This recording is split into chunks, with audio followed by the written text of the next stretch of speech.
L'auteur de cette stèle, Libella, est un esclave initié au culte de Mitra. Il dédie ce monument à ses frères biologiques ou les autres adeptes de sa communauté cultuelle, porteurs du même grade que lui, le grade du lion. Les lions, nombreux, se revendiquent souvent comme tels dans les inscriptions.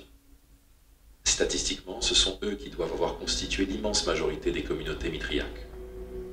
Alors, qui étaient les adeptes qui honoraient Mitra? On a très longtemps cru que c'était un culte réservé aux soldats. Alors, c'est vrai, il y a des soldats. Vous avez ici une inscription d'un vétéran de Légion. Mais en réalité, le tableau est beaucoup plus bigarré. On y trouve tous les statuts. On a des citoyens, on a des affranchis, on a des esclaves. Toutes les professions sont aussi représentées. Des soldats, oui, mais aussi des marchands, des fonctionnaires, des médecins, des artisans. Bref, tout le monde pouvait être adepte de Mitra. Alors évidemment, ce sont des hommes. Les femmes n'étaient pas admises au sein du temple, même si en réalité, elles étaient parfaitement au courant, évidemment, de l'existence de ces temples et de l'appartenance de leurs frères, de leurs pères, de leurs fils au culte de Mitra. Alors tous ces hommes, ils partageaient des valeurs communes, la fraternité, l'entraide, la camaraderie. Entre eux, ils se reconnaissaient, ils s'appelaient eux-mêmes les Syndexi, ceux qui sont unis par une poignée de main. Il est même possible qu'ils s'appelaient frères.